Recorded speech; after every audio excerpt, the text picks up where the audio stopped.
예, 안녕하십니까. 정치본색 진행을 맡은 한진입니다. 네, 오늘은 노영희 변호사님 나오셨습니다. 어서 오십시오. 네, 안녕하세요. 네, 반갑습니다. 자, 오늘도 정말 이 따끈따끈한 이슈들, 이제 또 노영희 변호사님의 강력한 정보력으로 또 탈탈 털어보는 그런 시간을 바로 가져볼까 합니다.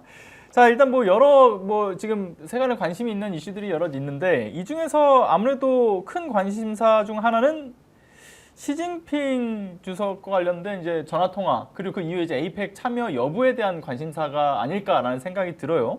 근데 일단은 어제 이재명 대통령하고 한 30분 정도 시진핑 주석하고 통화를 하지 않았습니까? 네. 전반적으로 분위기는 상당히 좀 화기애애했다. 좀 이런 평가를 받고 있는 것 같고요. 그렇죠. 당연하지 않겠습니까? 예. 그동안에 얼마나 윤석열 정부에서 중국이 모멸감을 느끼고 또 트럼프와 바이든으로부터 사실 배척당하고 얼마나 힘들었습니까? 그렇죠. 우리가 뭐 사실 시진핑을 좋아하는 건 아니지만 그냥 예. 우리 국익만 생각하는 입장에서 보자면 굳이 그럴 필요는 전혀 없었던 거잖아요. 예. 그런 상황에서 아마도 이 중국에서도 이재명 대통령이 당선되는 것에 대해서 너무너무 기뻐했을 것이고 사실은 윤석열 씨가 비상계엄 선포하면서 탄핵을 스스로 자초하고 유도한 것에 대해서 야 진짜 너는 이런 표현 죄송합니다. 또라이구나. 스스로 자책을 이렇게 내놓는 거야. 아마 예. 그렇게 생각하면서 기뻐하지 않았을까 생각이 드는데요. 뭐 그렇다고 시진핑이 우리나라에서 뭘 잘해줄 거다 이런 생각은 전혀 하지 않고 예. 그쪽은 또 그쪽 나름대로 얼마나 뭐 미국 못지않게 우리들한테 만만하지 않은 상대이기 때문에 조심해야 되죠. 근데 중요한 건 11월 경주에서 이제 에이펙 정상회의가 열리는데 예, 그렇죠. 이때 시진핑 중국 국가주석을 초청했다는 거고 이재명 대통령이 네. 뭐 여기에 대해서 지금 시진핑이 아직 뭐 제대로 정식 화답을 한 건 아니지 않습니까? 예. 하지만 이재명 대통령이나 아니면 우리 국민 입장에서 보자면 우리가 어쨌든 초청했고 이게 최초로 사실은 우리들에게 어떤 가시적인 성과로 나올 수 있는 그런 그렇죠. 부분이기 때문에 반드시 제가 만약에 이재명 정부의 외교 라인이라면 반드시 이건 성사시켜야 되는 문제다. 반드시 성사시켜야 된다. 이렇게 볼 것 같습니다. 예. 그리고 변호사님께서 아까 말씀 주셨던 것처럼 지금 이제 여러 이제 미중 관계에 있어가지고의 어려움을 이 시진핑 주석이 좀 언급하지 않았을까라는 생각이 좀 들긴 한단 말이에요. 왜냐하면 이재명 대통령이 너무 한박 웃음을 짓는 모습이 포착이 되는데 도대체 뭐가 저렇게 유쾌하실까라고 생각을 하면 나 정말 어렵다, 힘들다라는 이야기를 하지 않았을까라는 생각이 드는데 실제로 뭐 이야기 중에서 그런 얘기가 나오긴 해요. 우리가 뭐 교류 문제에 대해서 걱정 없이 계속 우리가 좀 활발하게 함께 해 나가자. 뭐 동반자 관계 이걸 계속 발전 협력해 나가자 이런 거를 또 주문했다라는 거 아닙니까? 시진핑 주석이. 그래서 이런 부분에 대한 뭐 공감대를 쌓은 거라고 생각이 드는데 일단은 그 이후에 그러면 이 만남의 장소 아무래도 지금 변호사님께서 말씀 주셨던 것처럼 에이펙에서 만날 수 있느냐. 근데 실제로 이 민주당 내부 소식통의 이야기를 들어보게 되면 온다라는 거에 대한 거는 거의 확답이 된 것 같아요. 예. 예. 그런 얘기가 좀 나오는 모양이에요. 그러니까 공식적으로 뭐 간다 이런 말 하지 않았지만 예. 사실은 에이펙 정상회의에 중국 국가주석이 참가하는 건 당연한 것으로 그동안 여겨져 왔었단 말이죠. 그리고 시 주석이 사실 박근혜 정부 때 2014년 7월인가요? 예. 그때 대한민국 방문하고 이후에 한 번도 방문을 안 했어요. 네네네. 그게 왜 그러냐면 중간에 이제 사드 배치 그렇죠. 문제 때문에 한중 관계가 매우 그 당시부터 좋지 않았었기 때문이었잖아요. 그러다가 이제 그 중간에 박근혜 전 대통령이 중국을 2014년 11월 그리고 2015년 9월, 16년 9월 이렇게 방문하면서 조금 이제 관계 모색을 꽤 했었고 그다음에 문재인 전 대통령이 2번 갔었어요. 예. 근데도 시 주석이 되게 거만하게 예. 한 번도 온 적도 없었었고 그냥 뭐 말로는 당신들하고 잘 지내겠다라고 했지만 사실은 제대로 반응한 적은 없다고 지금 판단되거든요. 그렇죠. 근데 그렇기 때문에 만약에 이번에 시 주석이 방한하는 것을 성사시키면은 우리 입장에서도 매우 고무적인 상황인 것이고 또 중국 입장에서도 그동안 한국과의 관계가 매우 좋지 않았던 것을 이번 기회에 일소시키고 또 앞으로 긍정적이고 발전적인 방향으로 양국 간의 관계를 예. 확립하겠다 이런 메시지를 전달하는 걸로 보이기 때문에 저뿐만 아니라 우리 국민 입장에서는 사실 시사하는 바가 매우 크다 이렇게 보겠습니다. 그렇죠. 시진핑 주석도 본인이 거만하게 나설 수 있는 상황은 아니기 때문에 그렇지 지금 뭐 우리랑 그렇죠. 뭐 잘 협력하는 게 좋지 않겠습니까? 예, 뭐 발등에 본인도 불이 떨어진 상황이라 올 가능성이 매우 그렇죠. 높다. 그리고 방한을 하게 되면 이제 11년 만에 오게 되는 거잖아요. 그 자체로도 굉장한 좀 상징성 의미가 좀 있다는 생각이 들고요. 그리고 또 하나 이제 굉장히 이제 이 상상의 영역에서 논의되고 있는 이야기들이 뭐 트럼프도 올 것이냐 이거는 뭐 어느 정도까지는 알겠지만 네. 가장 좀 이거는 불가능할 것 같은데 하면서도 그래도 그만큼 관심이 있어서 그런가 보다라고 생각이 들었던 거는 김정은도 올 수 있는 거 아니냐 이런 얘기도 나오는 것 같더라고요, 물밑에서. 그건 나는 사실 좀 불가능하다고 예, 보는데 그러니까요. 왜냐하면 김정은이 오기에는 너무 여러 가지 대내외적인 여건이나 안전 문제 같은 것들이 이제 심각하게 고려돼야 되지 않습니까? 예. 근데 물론 그런데 만약에 시진핑이 오는데 무더워서 온다. 그러면은 김정은 입장에서는 그래도 안전 문제는 시진핑하고 같이 예. 뭔가 해결할 수 있을 것 같이 보여서 좀 나을 수도 있겠죠. 근데 만약에 그런 기회도 놓치고 또 안 움직인다. 예. 그러면은 김정은이 너무 고립되는 부분들이 사실 있거든요. 그래서 제가 만약에 김정은이라고 한다면 사실은 오고 싶은 마음도 있을 것 같아요. 예, 그리고 이재명 대통령이 차후에 이제 어떤 사람이 대통령이 될지는 모르겠지만 일단 이재명 정권 때 이렇게 물꼬를 터놓고 뭔가 해놓는 것이 자기네들 입장에서 좋을 것 같고 특히 한중 관계 개선과 더불어서 이 북한하고 남한 간의 관계를 개선시켜야지만 경제적인 측면에서의 이 협업이 훨씬 더 잘 된다라고 하는 게 이 이재명 대통령의 생각이란 말이죠. 예, 그렇죠. 그렇게 따진다라고 한다면은 좀 전향적으로 생각해 볼 수도 있겠다 이렇게 생각이 조금 듭니다만 저는 사실은 좀 기대는 안 합니다. 예, 저도 기대가 안 되는 부분이긴 한데 기대 심리가 있는 게 아무래도 그만큼의 여러 지금 이 상황적으로 도파민이 여러 터지는 이야기들이 계속 쏟아져 나오니까 여기까지 이제 기대 심리가 미치는 것 같아요.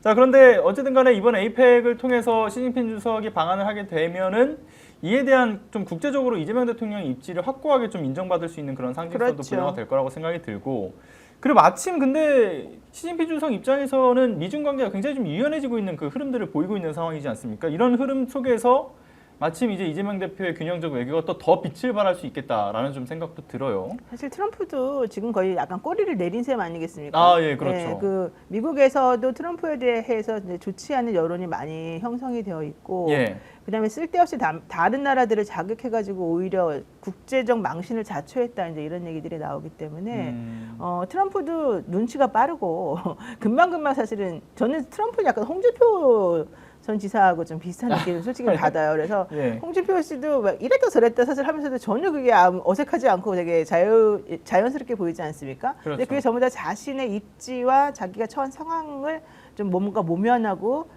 시선을 돌리게 하는 효과가 되게 탁월하단 말이죠. 전 트럼프도 그런 의미에서 매우 뻔뻔한 사람으로서 그렇죠. 오히려 지금 현재 중국과의 관계나 이제 전 세계적으로 이 상황 속에서 지금 미국이 계속해서 나쁜 국가로 몰리는 것을 해결하기 위해서라도 본인 입장에서는 조금 유연해지려고 노력하는 것 같고 그게 바로 시진핑 주석이 이 상황을 꼭 움켜쥐고 이번 기회를 놓치면 안 되는 이유가 되겠죠.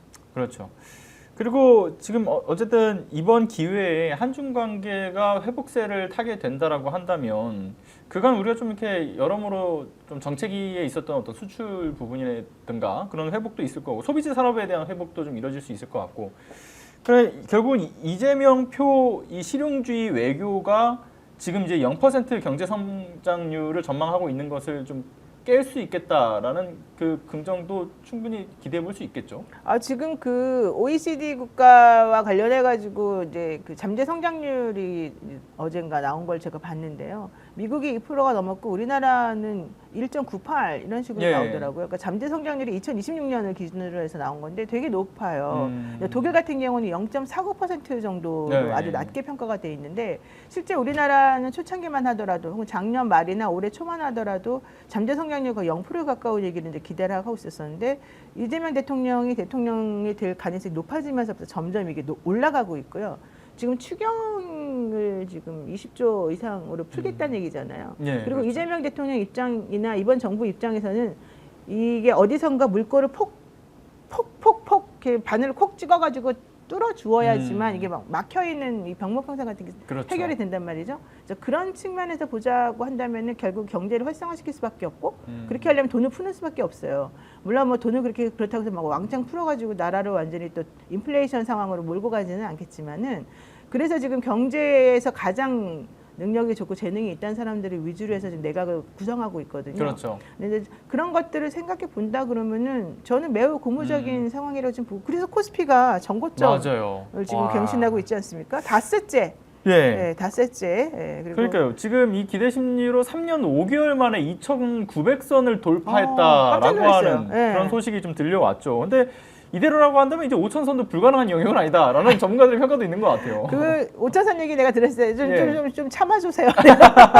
벌써부터 그럴 건 아니다. 네, 사실 저는 주식은 잘 모르고 예. 주식은 뭐 하나 샀다면 무조건 마이너스여가지고 주식에 손을 대지 않기로 결심한 바가 있습니다만은 예. 그럼에도 불구하고 일단 주식 시장이 좋아지니까 이제 산업 활성화에 대한 기대가 많이 커지고 중소기업들도 사실 들썩들썩하고 있고 그다음에 이제 기업하기 좋은 나라가 결국에는 경제가 좋아진 나라다, 위대한 나라다 이런 생각이 들잖아요.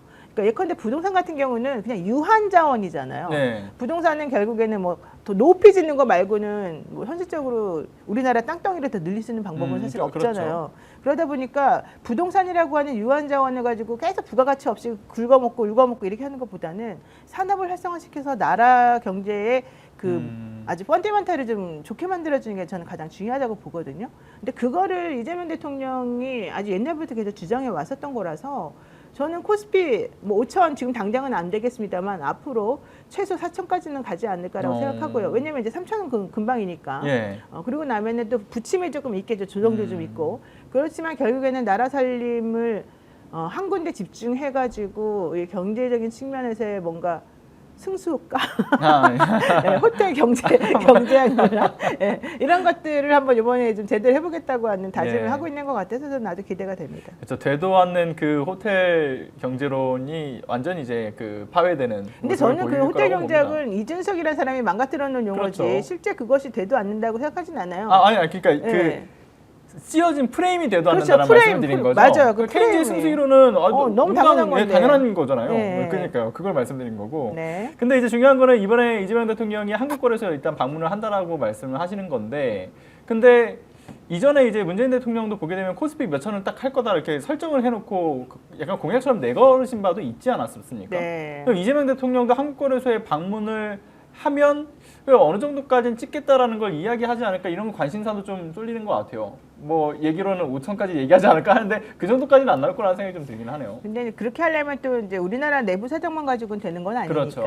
외부 사정이나 이런 것들을 다 고려해야지 될 것 같고요. 어쨌든 중요한 거는 지금 닷새째 올라가고 있는 코스피 지수는 아직까지는 확고부동한 뭐 이렇게 안정적인 지수라고 보기는 좀 어렵지 않습니까? 네, 그렇죠. 옛날에도 몇 번이나 3천 코스피 3천이 눈앞에 이런 얘기 맨날 하다가 꼭 그 문턱에서 주저앉고 얘기가 되게 많아요.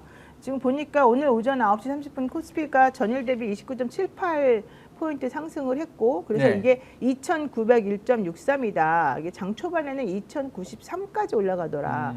그래서 이게 2022년 1월 이후 처음으로 2,900을 넘긴 거래요. 네. 그럼 그동안에 벌써 3년 동안 윤석열 정부가 들어선 이후로부터 3년 내내 사실은 그 밑에서 언저리 2,400, 2,300 이렇게 왔다 갔다 했던 거잖아요. 그래서 이게 외국인 투자자들이 지금 이 상황을 좀 견인해가지고 올라가고 있기는 한데 이게 얼마나 안정적으로 유지가 될지는 좀 봐야 될 것 같고, 다만 이제 그렇게 하기 위해서는 내부적인 요소, 국내적인 요소가 조금 변수가 줄어들어야 되는 거예요. 그렇죠. 예, 아무래도 이제 뭐 정책 변수나 이런 것들을 다 줄여 나가는 게 가장 중요하다라고 보여지고요. 말씀하신 것처럼. 그리고 일단 한국거래소에 방문함으로써 인해서 또 이제 코스피가 일시적으로 또 크게 오르는 그렇죠. 모습을 보이긴 네. 하겠습니다만, 말씀 주신 것처럼 어느 정도 안정적으로 끌고 갈 것이냐. 이게 굉장히 중요한 과제처럼 보입니다. 어쨌든 이렇게 얘기는 하네요. 코스피 1년 내에 3,240 간다. 그러니까 이렇게 보세요. 1년 동안에 3,240 간다. 주가 부양책하고 외인이 네. 컴백하고 관세 전쟁에서 승리하는 걸 전제로 하겠다. 뭐 이제 이런 얘기거든요. 근데 내년까지 3,240인데 언제 5천 가겠어요? 그렇죠. 물리적 시간으로도 좀 어려운 부분들이 있다라고 생각이 좀 들기도 하고요. 근데 지금 요즘 보면은 언론 보도에서 자꾸 허니문 랠리 이런 얘기를 하지 않습니까? 네. 그 허니문 랠리의 원동력이야 이미 뭐 말씀 주셨던 내용들에서 충분히 그 근거가 된다라고 생각이 드는데, 개인적으로는 우리나라에서는 근데 허니문 랠리가 통하지 않는다라고 봐야 되잖아요. 이전에 그 일시적으로 좀 이렇게 출범하고 나서 올랐던 거는 이명박 정부 때만 한번 올랐었던 것으로 기억을 하거든요. 뭐 아무래도 친기업적 정책을 펼칠 거다라는 그 기업적 기대 심리가 외국인 투자자들을 유치하는 데 좀 영향을 미쳤던 것 같은데, 이번 같은 경우는 아무래도 그 이재명 정부 하에서 이뤄진 어떤 투자 확대, 정상으로서의 회복과 복원에 대한 부분들에 초점을 맞춰서 이건 정말 이재명 대통령 개인기로 좀 끌어올려지는 부분들이 있다, 이런 생각도 그렇죠. 좀 들어요. 맞죠. 이재명 대통령이 사실은 공약으로 코스피 5천 시대 개막 뭐 이런 거 좀 내걸고 있는 거 아니겠습니까? 예. 이제 그런 게 잘 되려면은 원달러 환율이 조금 하락하고 그다음에 그 외국인 투자자들이 계속해서 이 장에 머물러줘야 되거든요. 근데 제가 알기로 외국인 투자자들이 5천 갈 때까지 계속 뭐 이것만 붙들고 있어줄 리는 당연히 없는 그렇죠. 것이고, 그럼 이제 팔았다 뭐 아니다 이런 걸 반복을 하겠죠. 결론적으로 이 추가 상승 기대감은 당연히 있겠지만은 관세 협상이라든가 이 대내외적인 상황이 조금 고려돼야 되기 때문에 특히 수출 감소가 조금 좀 우려가 되는 부분들이 있고요. 그다음에 경기 둔화 리스크가 또 조금 있다고 그래요. 예. 그러다 보니까 이 국내 정책을 아무리 추진하거나 뭐 상법 개정해가지고 주주들을 돕는다 하더라도 그것만 가지고는 해결되기 어렵겠다 이런 생각이 조금 듭니다. 어쨌든 그래도 뭐 저는 경제 전문가는 아니지만 경제 전문가들한테 물어보니까 충분히 우리나라는 그런 잠재적인 능력은 있으니까 좀 기다려보면 될 것이다 뭐 이런 얘기 하더라고요. 그러면 내란의 악재에서 벗어나기 위해서는 코스피가 어느 정도 선을 넘어가야 된다 이렇게 좀 우리가 평가하기는 좀 어렵고 어느 정도까지 유지되느냐가 가장 중요한 요소라서 더 지켜봐야 될 것 같다라는 생각이 좀 듭니다. 예, 아무튼 그럼 좀 다른 소식도 좀 살펴봐야 될 것 같은데 이제 또 초미의 관심사 중 또 하나는 아무래도 국무회의가 아닐까 싶어요. 이제 2차 국무회의까지 어제 또 열렸지 않습니까? 아니, 좀 보면 볼수록 참 놀랍다라고 생각이 드는 게 이번에도 상당 시간을 소요해서 국무회의를 하지 않았습니까? 무려 4시간 동안 했다라는 거잖아요. 네. 근데 2차 회의, 그러니까 1차 회의도 굉장히 길게 했던 것으로 기억하는데 회의만 했다 하면 마라톤처럼. 근데 이게 역대 정권 하에서 이루어졌던 국무회의의 평균 시간대를 제가 조사를 해보니까 평균 1시간 반 정도 하는 것 같더라고요. 근데 이게 짧아지다 못해 1시간 내로 줄어들었던 시기가 딱 2번 있습니다. 하나가 이제 박근혜 정권 때랑 그리고 역대급으로 줄어들었던 게 바로 윤석열 정권 때였던 거잖아요. 아니 근데 윤석열 정권 때는 더 역대급이었던 게 보고만 받고 그냥 오케이. 그러니까 이 하나의 이 의결 사안에 대해서 결국 최종적으로 결정을 내리는 데까지 수십 초밖에 걸리지 않았다라는 거잖아요. 안건 하나당 뭐 10초씩이라는 얘기도 있더라고요. 예, 뭐 10초, 22초 뭐 이런 얘기가 나오더라고요. 그래서 국무위원들 입장에서 윤석열 정권에서 임명됐던 사람들은 소위 이렇게 꿀을 빨 수 있는 그런 국무회의를 경험해 봤다가 아니 이제 지금의 상황이 좀 적응이 안 될 거다라는 생각이 좀 드는 거죠. 실제로 현장에서의 분위기를 보게 되면 윤석열 정권 하에 임명되었던 국무위원들이 싹 다 얼굴 표정들이 썩어 있어요. 굉장히 어둡습니다. 그러니까 단순히 지쳐있다라는 그런 표정은 아닌 것 같고 심란한 표정들이 연속되는 것 같다는 생각이 들거든요. 아니, 그럴 것 같아요. 솔직히 너무 피곤할 것 같아요. 왜냐면은 그동안에 이제 사람들의 그 관성이라 그래야 되나요? 예, 국무위원들이 윤 정부 때 사실 한 일이 없지 않습니까? 그냥 형식적으로 올리는 서류에 사인하는 거 오케이 그리고 넘어가면 그쵸. 그게 뭐가 문제인지 앞으로 이거의 뭐 긍정적 방향, 부정적 방향은 뭔지 어떤 식으로 발전될 수 있는지 혹은 뭐 변수가 뭔지 이런 것들을 서로 토론하거나 얘기하거나 해가지고 머리를 써서 뭔가 발생할 수 있는 변수들을 미리 잠재우고 예방하고 이제 이런 것들을 필요로 했을 텐데 그리고 설득하는 작업, 뭔가 설명해주고 알려주는 작업. 근데 그런 것들이 사실 이번 정부 때는 하나도 없었다는 거잖아요. 그렇죠. 이전 정부 때는 머리 쓸 일이 없었다는 거죠. 윤석열 때는. 그러니까 문재인 정부 때만 해도 문재인 대통령이 사실은 아시다시피 되게 일중독자였었잖아요. 그분도. 그렇죠. 그분도 옛날에 변호사 하던 시절에 정말 밤 12시까지 맨날 이 책만 보고 맨날 이게 약간 활대 중독 같은 게 좀 있었거든요. 그분이. 그래서 휴가 때 가도 맨날 책만 읽고 그랬었죠. 지금도 책방하고 계시고. 그렇죠. 그러니까 이제 그분하고 이렇게 이 국무회의 같은 거 할 때는 어쨌든 간에 국무위원들 입장에서는 시험 보는 기분으로 사실은 공부를 하고 준비를 해가지고 가야만 하는 그런 상황이었다는 거거든요. 근데 이재명 대통령하고 할 때는 더 심하다는 거예요. 이재명 대통령이 되게 깐깐하더라고요. 그리고 남의 말을 되게 잘 듣는데 잘 듣는 게 저 사람 말을 그냥 너 혼자 떠들어라 내가 네 말 잘 들어주면 이게 아니거든요. 이제 본인이 생각하는 거하고 실제 나온 것하고 연결해가지고 뭐가 문제인지 있을 수 있는 방해물은 뭔지 이런 것들을 스스로가 생각해서 질문하고 대답하는 걸 되게 즐겨한다고 그래요. 네, 그렇죠. 그러려고 한다면은 윤석열 정부 때는 너무 편안하게 그냥 아주 그냥 탱자탱자 놀던 그런 국무위원들이 이제 와가지고는 정말 신경을 곤두서가지고 저 사람이 무슨 말하나 무슨 생각 갖고 있을까를 본인이 다 계산해가지고 판단해서 얘기를 해줘야 되는 거잖아요. 그렇죠. 근데 그러려면 체질이 개선돼야 되고 사람들이 바뀌었어야 되는데 기존 공무원들이 하나도 안 바뀐 상황에서 말 그대로 그냥 그 노는 데 관성이 들어버린 사람들이라 현실적으로 제가 보기엔 되게 좌불안석 그리고 되게 불편할 것 같아요. 어제 이진숙 씨 같은 경우에도 그 사진 딱 찍혀가지고 표정이 나왔는데 그렇죠. 진짜 표정 썩어 지금 나오네요. 표정 매우 썩어 있지 않습니까? 그래도 예. 끝까지 버틴다고 지금 하고 있는데 어쨌든 중요한 거는 오전 오후 6시간 릴레이가 이어졌다. 그리고 밥도 제대로 안 주고. 근데 얘기 들어보니까 그 민주당의 최고위원들 집행부들이 용산에 가가지고 대통령하고 같이 밥을 먹었잖아요. 아, 예, 그렇죠. 뭐 나왔냐, 반찬 뭐 나왔냐, 밥 뭐 나왔냐. 난 좀 진수성찬 같은 거 기쁘니까 예. 좀 나올 줄 알았더니 옥돔이 나왔는데 요만큼 진짜 요 손가락 한 마디만큼 요 정도 나오고 그 한 마리를 각자 나눠 소분해서 나눠 먹은 거의 수준이었다고 오병이어 그러잖아요. 수준이었다는 것 같아요. 예, 그리고 돼지 불고기 5점. 아, 한 점 이렇게 셀 수 있을 정도였다는 거고요. 그리고 밥 되게 조금 뭐 이렇게 해서 그냥 된장 9국 뭐 네, 이런 그랬죠. 식으로 나왔대요. 그러니까 되게 소박하다, 너무 소박한데 소박했네요. 좀 소박하죠. 우리 집에서 먹는 것보다 더 소박하게 사실은 보일 정도인데 어쨌든 그런 식으로 이 먹는 거에는 신경을 안 쓰시고 그다음에 계속해서 머리를 막 쓰게 만들고 그러니까 너무 힘들었을 것 같아요. 그렇죠. 아무래도 근데 1차 국무회의 때 한번 윤석열 정권 때 국무위원들을 경험을 하셨잖아요, 이재명 대통령께서. 그래서 2차 회의 들어가기 전에 실국장이나 과장들도 괜찮으니까 불러와서 같이 논의하자 이런 얘기가 지금 이 윤석열 정권 때 임명된 국무위원들한테 얻을 수 있는 게 별로 없다라는 생각도 있지 않았을까? 그렇죠. 그런 생각도 좀 들어요. 사실 나는 되게 불편하고 속상했을 것 같은데 그 사람들 입장에서 보면 얼마나 뭐 바늘방석에 앉아 있는 것 같았겠습니까? 어제 같은 경우에 특검법 사실은 세계 통과시키는 날이었잖아요. 네. 자기네들이 그동안 계속 반대해왔던 거 아니야? 그거를 그 면전에서 대고 알았습니다. 정말 훌륭하십니다 하면서도 통과를 시켜야 된다는 그 생각. 물론 뭐 본인들에게 결정권이 있는 건 아니지만 게다가 어제 국무회의도 오전 10시부터 오후 4시까지 이루어졌다는데 쉬는 시간에 중간에 시진핑하고 통화할 때 점심 먹고서 통화할 때 그때 잠깐이었다는 그렇죠. 거고 거기 그 도시락으로 이제 같이 점심을 먹었대요. 근데 저 아는 분이 연락이 왔어요. 전 사실 모르는 분이었는데 연락이 왔어요. 대통령실에 그 들어간 도시락 우리 거다.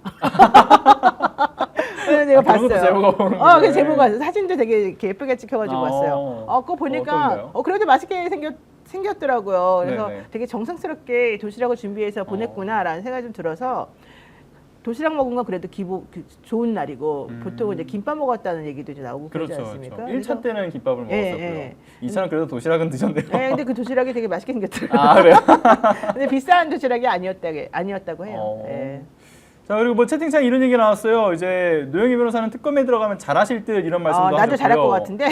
그리고 네. 노영희 국무위원도 한다고요? 뭐 이런 얘기를 하시는 분도 계시는데. 진짜 그런 말이 있긴 있나요? 그 원하시는 지어낸 거 분들이 아닌가요? 있다라고 한다면 채팅이 있습니다. 그런 얘기가 있다면 이번에 그 국민추천제를 적극적으로 활용하시는 방안이 방법이 되지 않을까라는 생각이 좀 듭니다.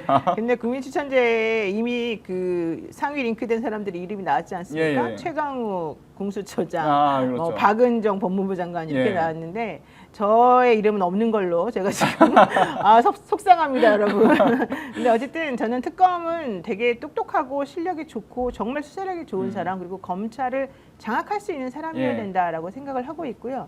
그래서 지금 특검으로 추천될 만한 사람이 조은석 전 감사위원, 그다음에 이제 한동수 전 감찰부장 이런 분들 얘기가 좀 나오고 있더라고요. 그래서 저는 특검보다는 저를 만약에 시켜주신다면 특검보. 제가 보니까 특별수사관은 제가 10년 전에 얘기가 되던 거라서 너무 나이 차이가 좀 있어서 안 될 것 같고 특검보를 시켜주시면 언론 브리핑 할 수 있는 게 있어요. 이번에 특검법은 그 피의 사실 공표에 전혀 저촉되지 않도록 언론 브리핑을 특검부가 담당할 수 있도록 써놨잖아요. 그래서 제가 만약에 특검부를 시켜주시면 제가 아주 브리핑을 정확하게 해가지고 정보를 제대로 전달해줄 수 있는 그런 사람으로 남고 싶습니다. 좋네요. 근데 말해봤자 소용이 없어요. 되질 않아요. 아니 그럼 어떻게 국민추천제다가 이거 뭐 특검부 어떻게 할 수 없는 겁니까?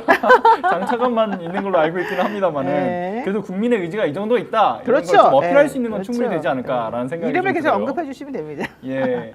그리고 좀 다시 이제 국무회의 관련돼서 이야기를 좀 넘어오면은 앞서 이제 윤석열 정권 때 임명됐던 국무위원들의 표정이 안 좋다라는 얘기를 했지만 표정이 안 좋았던 사람이 한 사람 더 있어요. 그래요? 누구요? 강훈식 비서실장.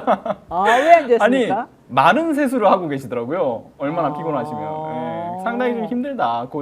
근데 우리가 모두가 예상했던 부분이지 않습니까? 이재명 정부가 출범하면 이 1기 때 들어가는 참모진들을 비롯해서 이제 공무원들이 다 죽어나갈 것이다. 힘들어서. 역시나 그런 모습을 강훈식 비서실장을 통해서 보고 있는데 이제 그래서 저는 그런 얘기도 좀 드리고 싶어요. 국민추천제로 추천되시는 분들 이거 즐거워할 만한 일만큼은 아닌 것 같다는 생각이 듭니다. 각오 단단히 하셔야 될 것 같다.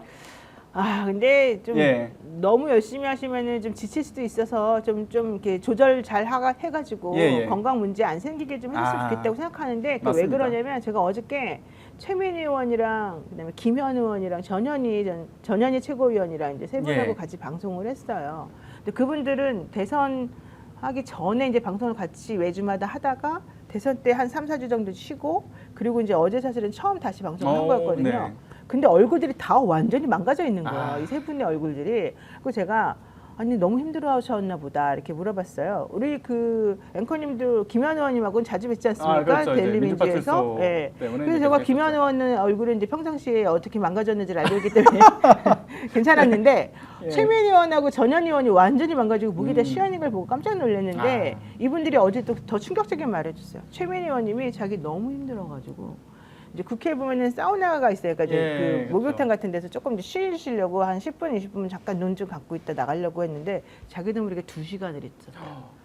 근데 사람들이 찾으러 왔다는 거예요. 그러니까 그 얘기는 자기도 모르게 이렇게 그냥 쓰러져 버렸다는 거예요. 그 안에서. 그럼 그거를 자기가 아시다시피 최민희 의원 같은 경우는 얼마나 의지력이 강한 사람이니까. 그렇죠. 옛날에 과방위에서 이진숙 잡을 때 보면은요, 막 그리고 또 청문회 할 때는 그냥 몇 날 며칠을 그냥 밤새워가면서 했지 않습니까? 그렇죠. 그런 분인데도 너무 힘들고 지쳐가지고 본인이 자기를 제어하지 못하고 스르르 쓰러져 버렸던 거예요. 기억이 안 나시는 거죠. 그래서 맞아요. 우리가 어제 방송을 끝으로 당분간 쉬자. 이 정도가 됐어요. 쉬면서 해야 됩니다. 네. 그리고 말씀하셨던 이런 이유에도 보면 이제 정청래 의원 같은 경우도 그 이제 개표하는 날 이 개표하는 걸 쭉 다 봐야 되는데 잠들어 버려가지고. 그러니까 바로 그거예요. 그다음 이제 선관위 발표할 때 그때 깼다는 거 아닙니까? 네, 맞아요. 바로 그거예요. 다들 그런 상황이었던 것 같아요. 저도 이제 민주파 출사하면서 다양한 의원님들 이제 모시고서 진행을 할 때 느꼈던 거지만 그 민주파 출사 초반에 이제 대선 이제 본격적으로 들어가기 전이었거든요. 그때는 이제 괜찮던 분들이 이제 대선 이제 그 중반쯤 가니까 다들 방송 시작 전에 약을 드십니다. 편도선 붓고 뭐 하니까 약 먹고 막 약 뿌리고 이러면서 정말 혼을 갈아넣는 모습들을 좀 많이 봤던 것 같아요. 네. 자, 여러분 우리 댓글창에다가만 노영희 특검부 추천하지 말고 거기 가서 하십시오. 여기는 아무도 안 봅니다. 아유 빨리 국민 추천제라도 상관없으니까 쓰십시오 빨리. 아유 강유정 대변인 원형 탈모 생긴 거 봐요. 그러니까요. 아니 그분 저보다 어리거든요. 변호사님 괜찮으십니까? 저도 좀 뭐 그러긴 한데 네. 어쨌든 저는 근데 뭐 공직에서 지금 고생한 건 아니니까. 근데 강유정 대변인은 사실 대변인 가서 너무 좋아하긴 했는데 이 강행군에 아주 미쳐 돌아갈 것 같다 이런 생각이 있습니다. 맞습니다. 자 그리고 좀 다시 본 주제로 넘어가서 이야기를 좀 나눠봐야 될 것 같은데 이번에 보면 이재명 대통령이 사실 누구보다 좀 더 먼저 설계하고 실험했던 그 성공적인 정책 중 하나가 지역화폐이지 않습니까?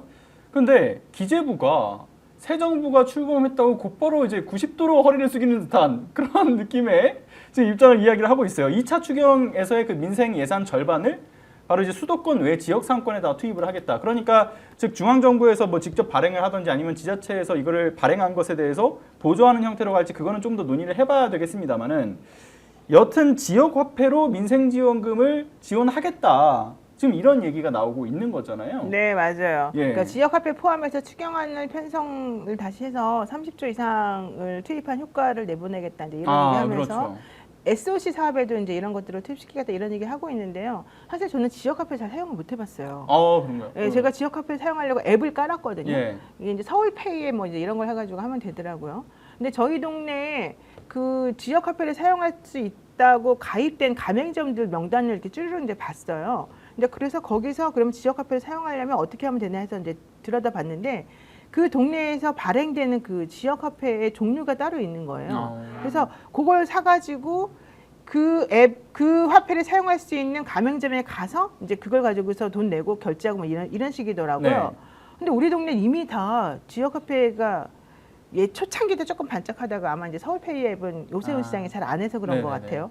그러다가 어쨌든 그 화폐를 사용할 수 있는 발행하는 그 기간 자체가 지나가 버려가지고 저희가 살 수가 없는 상황이 돼버렸고 또 저희 동네 말고 이제 시장에 가가지고 쓸 수 있다고 이제 하는데 그것도 역시 제가 미리 사가지고 뭔가 이렇게 해야 되잖아요.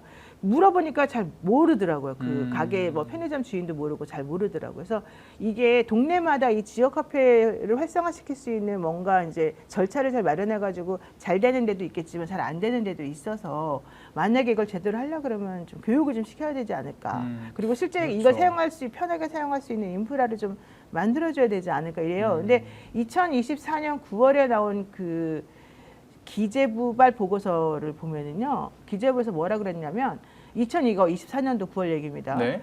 지역 화폐에 별 의미 없더라. 소비 진작 효과가 없다. 기재부가 그렇게 답을 한 게 있어요. 2024년 9월 1일자 서울경제신문에 나온 예. 얘기였는데요. 이게 뭐라고 나왔냐면 기재부가 코로나 때 그냥 우리는 지역 화폐를 한시적으로 지원했었던 것뿐이다. 네. 이렇게 얘기를 했었었고요. 재정 부담도 매우 우려스럽다. 이런 얘기를 했었었어요. 아 근데 성남시에서 이미 성공 사례가 있잖아요. 그러니까 그런데도 경기도하고. 불구하고 기재부가 그런 식으로 얘기를 해가지고 예. 특히 서울시나 뭐 기재부나 이런 데서는 전혀 이거를 활성화시키지 인정하지 않았다는 않는 얘기고, 건. 예, 인정하지 않았다는 얘기죠. 그래서 이제 야당 그때 당시 야당 지금은 여당인 이제 민주당에서 지역사랑 상품권을 국고에서 지원하도록 의무화시키는 방향으로 해가지고 활성화시키고 사용할 수 있게끔 해달라라고 예. 요청했는데 야당 말 잘 안 듣지 않습니까? 기재부 얼마나 거만합니까? 그렇죠. 예. 아, 상당히 거만한 문제가 좀 특히 있었고. 최상목인데 이런 분들이 그 기재부에 수령으로 있었기 때문에 결국은 그래서 지금까지 좀 엉망진창이었던 것 같습니다. 그래서 이재명 대통령께서 공언하셨던 이 기재부의 수술, 정확하게 뭐 이건 사실 집도도하기 이전에 이 기재부가 가진 어떤 권력의 뽕이라고 해야 될까요? 그러니까 그 중증, 증상 이런 또 전문 용어를 막 쓰시네요. 예. 네. 순식간에 좀 치료가 됐다라고 좀 볼 수 있을 것 같고요. 여튼 칭찬은 고래도 춤추게 한다고 하는데 무려 1호 칭찬이지 않습니까? 기재부에 칭찬이 들어간 게. 그래서 이건 기재부를 어떤 식으로 춤추게 할지 개인적으로 좀 기대가 많이 됩니다. 그러니까 이게 참 생각하면 기분 나쁜 게 버티고 뻔뻔하게 나오면 우리가 어르고 달래줘가지고 이 사람들한테 예. 일하게 만들고 좀만 뭐 잘하면 잘한다 막 칭찬해줘가지고 막 일하게 만들고 뭡니까 이게. 그러니까요. 진짜 나쁜 사람들이 잘 사는 나라 싫습니다. 이참에 글쎄요, 이제 뭐 집도는 아직 들어가진 않았지만 해야 될 조직이라고 생각을 하기 때문에 뭐 검찰과 마찬가지로 이제 기재부 권력에 대한 문제, 뭐 아주 오랜 시간 동안 이 부패한 권력의 문제가 지적되어 왔기 때문에 이참에 좀 대수술이 필요하다. 그리고 추진하실 거라고 봅니다. 이재명 대통령의 성격상.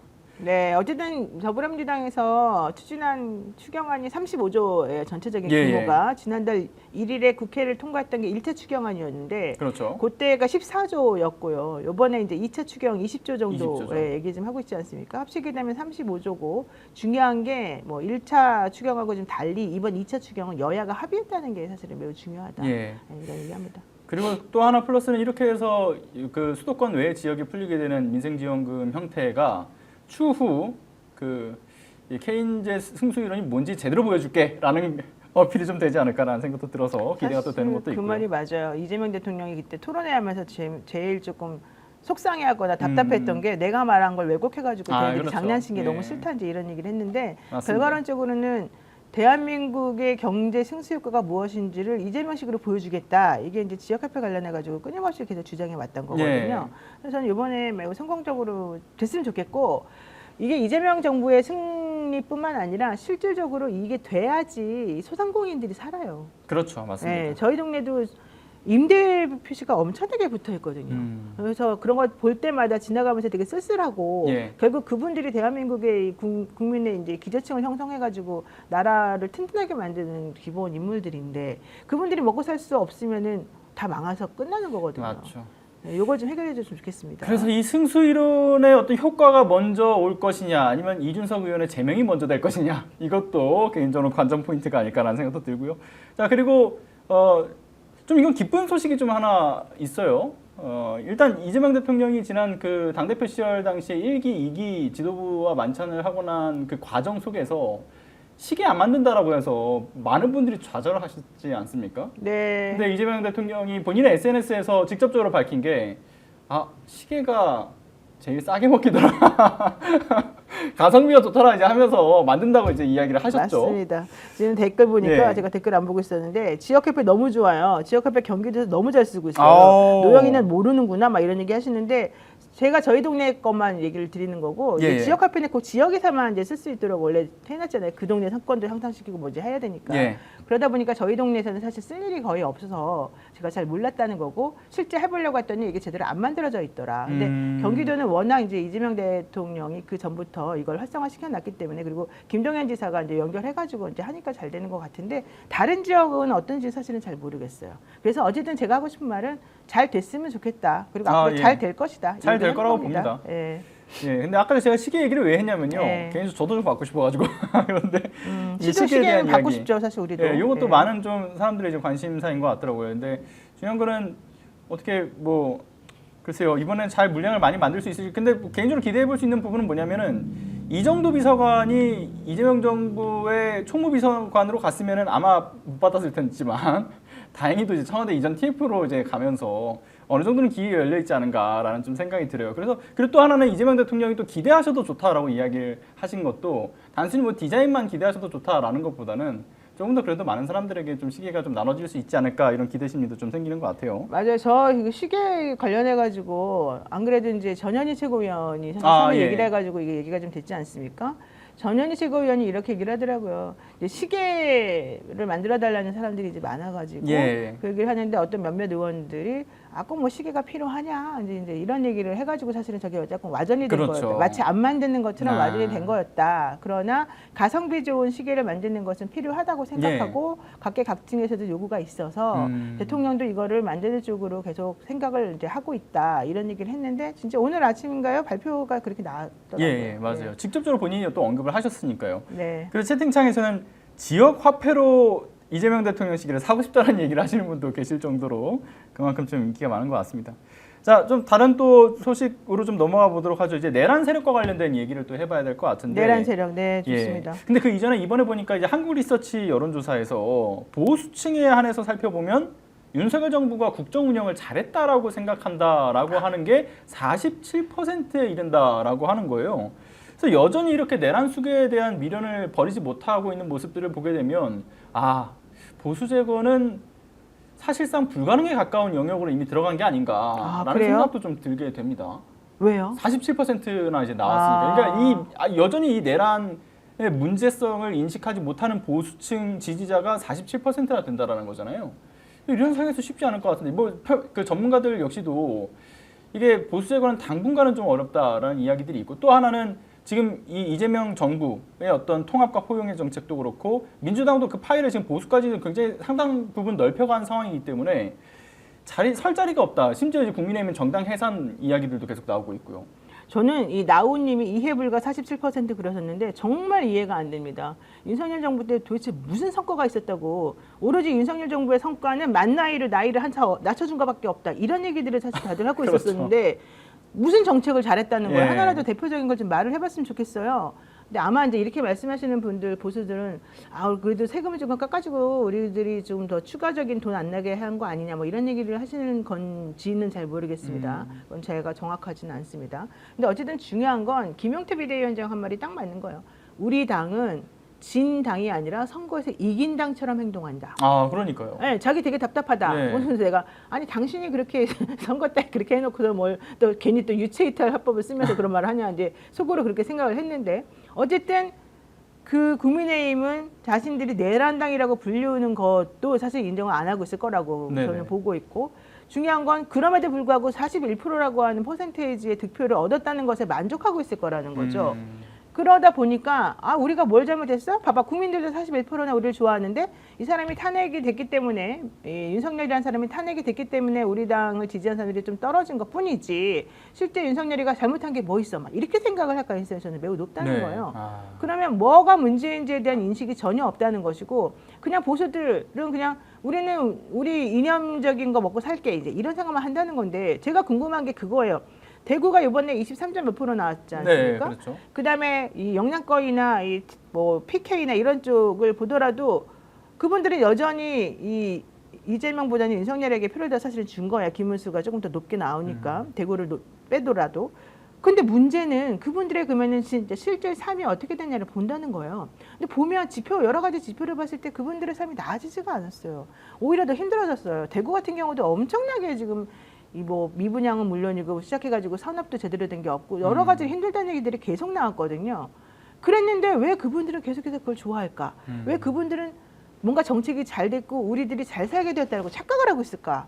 그게 너무 이해가 좀 안 가죠. 그러니까 이해가 안 가는 부분인데 그래도 뭐 좀 의미 있는 변화라고 하면 TK, PK에서 그래도 2~3% 정도는 이제 그 지난 역대보다는 훨씬 더 늘어났다라는 거에서 좀 긍정적 변화를 기대해 볼 수 있지 않냐 이런 얘기도 있긴 합니다만은 근데 좀 이해할 수 없는 영역이긴 해요. 이제 47%가 여전히 국정 운영을 잘했다라고 이제 윤석열 정부가 뭐 그런 얘기를 한다라는 것 자체가 그래서 최근에 보면은 그 김건희 씨의 팬카페라고 알려지는 그 건사랑 있지 않습니까? 예. 거기서 이제 운영진들 사이에서 탈윤을 공식화하면서 아 그러면 이제 지지층에서 탈윤을 공식화하는 흐름들로 이제 바람이 불지 않을까?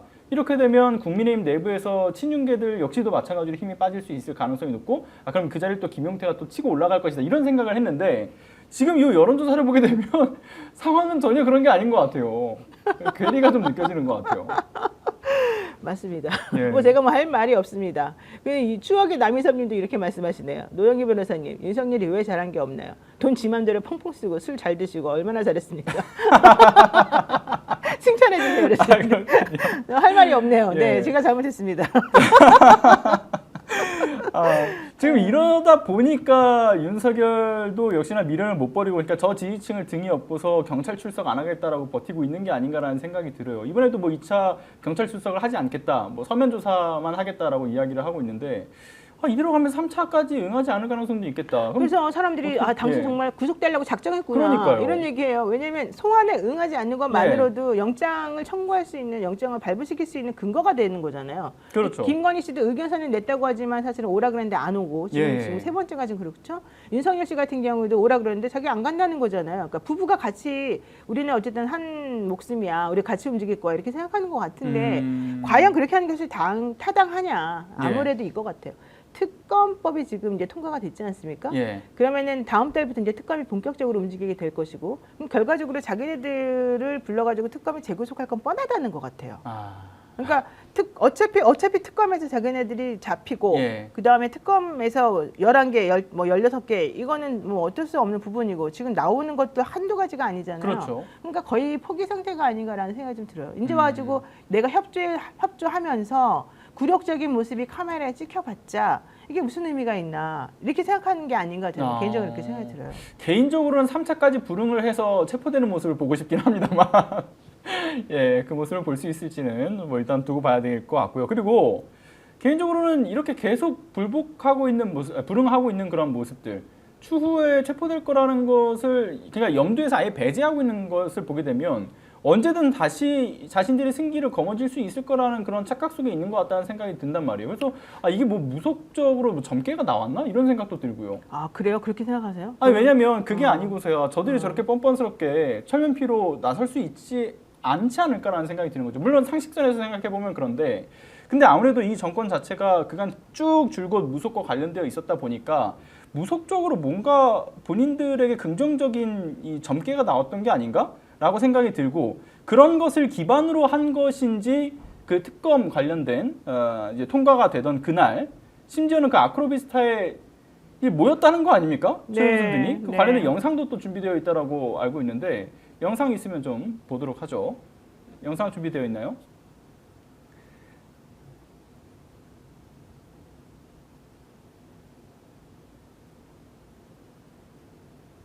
예. 지금 저렇게 보시는 것처럼 김건희 모친 최은순 씨가 저렇게 아크로비스타에 등장을 했고 친오빠죠 김진욱. 네네 김진욱 씨 그리고 유경옥 전 대통령실 행정관인 것 같은데 그 사람도 나왔고요. 그러니까 최은순 씨는 되게 건강해 보이네요. 나이도 많으실 텐데. 그렇죠. 주차장에 또 이제 3시간 뒤에 그 여러 어떤 이야기들을 논의를 했던 모양입니다. 무슨 작전 모의를 했을까요? 그렇죠. 예, 지금 유경옥 전 행정관이죠. 저 사람이 그렇죠. 그 백가리 가방 해줬던. 예. 여전히 건재하네요, 저분들은. 그러니까요. 건재하다고 하고 심지어는 제가 알기로는 그 저기 주진우 그 기자가 취재를 했던 바로는 아크로비스타에 모였던 사람들이 저 사람들이 다가 아니거든요. 이제 국민의힘 쪽 정치인들이나 그 밖에 사람들도 이제 모여 있었던 것으로 알고 있는데 그들 안에서 이제 논의됐던 내용들을 종합해 보게 되면 여전히 이 이재명 대통령의 사법 리스크를 키울 수 있다라는 착각 이런 걸 굉장히 망상을 부풀리는 자리였다라는 이야기가 있더라고요.